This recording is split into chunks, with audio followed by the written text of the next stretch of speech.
أعوذ بالله من الشيطان الرجيم. بسم الله الرحمن الرحيم. ولا تحسبن الله غافلا عما يعمل الظالمون، إنما يؤخرهم ليوم تشخص فيه الأبصار،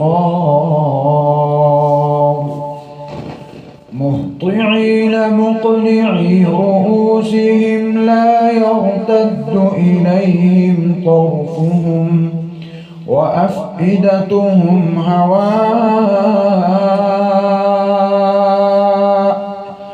وأنذر الناس يوم يأتيهم العذاب فيقول الذين ظلموا ربنا أخرنا إلى أجل قريب نجب دعوتك ونتبع الرسل، أولم تكونوا أقسمتم من قبل ما لكم من زوال، وسكنتم في مساكن الذين ظلموا أنفسهم وتبين لكم كيف فعلنا بهم وضربنا لهم الأمثال،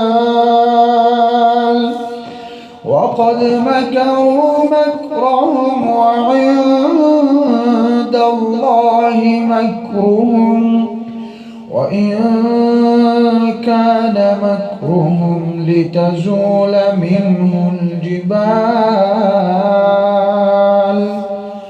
فلا تحسبن الله مخلف وعده رسله، إن الله عزيز ذو انتقام.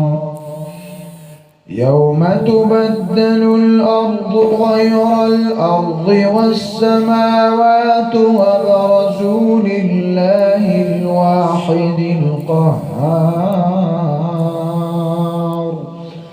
وترى المجرمين يومئذ مقرنين في الأصفاد، سرابيلهم من قطران وتغشى وجوههم النار، ليجزي الله كل نفس ما كسبت، إن الله سريع الحساب. هذا بلاغ للناس ولينذروا به وليعلموا أنما هو إله واحد، وليذكر أولو الألباب. صدق الله العظيم.